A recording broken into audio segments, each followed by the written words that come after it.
Alright, welcome back to another video. We're going to be going over altcoins. This is basically anything but Bitcoin.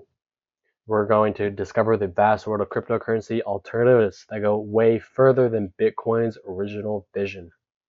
What are altcoins? Anything that isn't Bitcoin. Ethereum, Solana, and thousands of other digital assets. The purpose of an altcoin is to build or improve upon Bitcoin's limitations. These serve completely different use cases.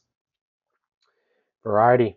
Each altcoin brings a unique feature or innovation to the blockchain. So here's a pie chart of Bitcoin's market dominance. In this larger shaded region, 52% of the total market cap is Bitcoin. 18% of the total crypto market cap is Ethereum, and 30% of the total market cap is altcoins. So why do altcoins exist? Speed solutions just like Solana, energy efficient just like Ethereum, advanced features like smart contracts, programmability, and specialized applications, and specific use cases like payments, privacy, or enterprise needed. Litecoin. This is called digital silver. It was created in 2011. The Litecoin processes transactions 4 times faster as Bitcoin. You're going to have lower transaction fees, faster confirmation times, similar security to Bitcoin, and it is widely accepted by merchants. You're going to want to write this down, study this, and do some more research outside of this video on XRP. It's going to be one of the biggest banking revolutions we have ever seen in our lifetimes. So they have cross-border payments. It is specifically made for international money transfers between financial institutions. Partnership. They work directly with banks rather than replacing them. And we've already got government partnerships in place. XRP is working with the government to revolutionize our banking system. We've already got ETFs in place. We've got some laws in place for XRP to kind of lead this banking revolution. Settlement speed, 3 to 5 seconds compared to your bank's average time of 3 to 5 days.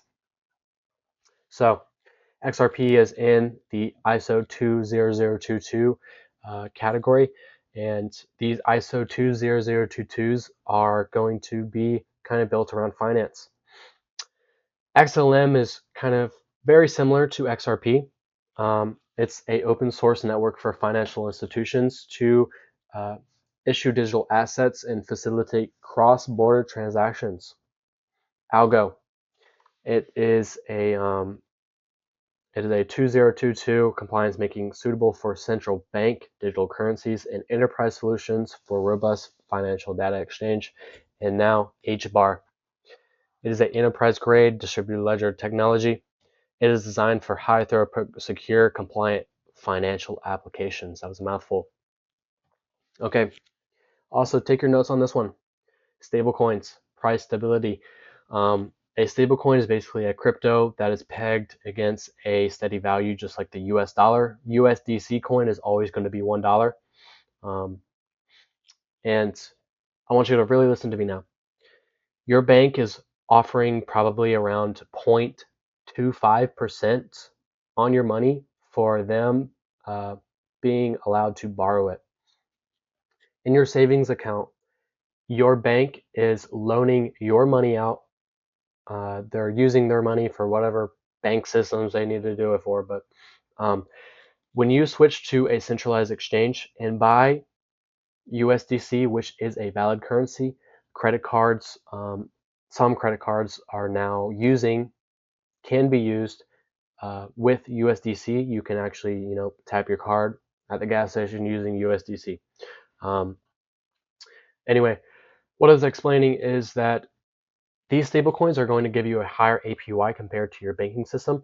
On average, I know on Coinbase, I'm pretty sure that staking USDC is going to be around a 5% APY, meaning if you put in $1,000, you would end up with an extra $50 at the end of the year compared to that 0.25 rate your shitty bank gives you.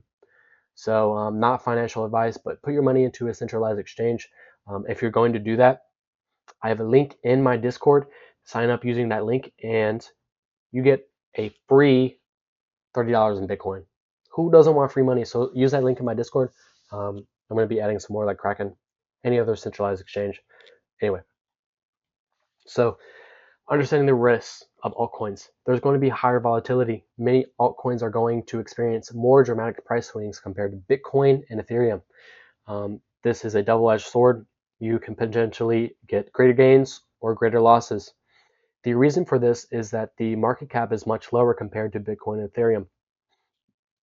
A coin that is at, a 150 million market cap is going to move if someone puts in $1 million. Bitcoin and Ethereum are not going to move that much if $1 million is put into it. Regulatory uncertainty. There isn't very many laws in place for altcoins right now. It's kind of unclear, but it is on the process. It is on the way. Technology risks. Newer projects might have untested code, security vulnerabilities, or fail to deliver on their promised features, so make sure to research. So, again, not financial advice. This is a smart diversification strategy. Number one, research your coin. One more time, research your coin. All right. If you're thinking about buying a coin, number one, Google it.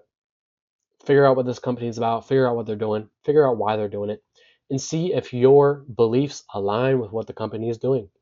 That's going to be the easiest way. Number two, start small.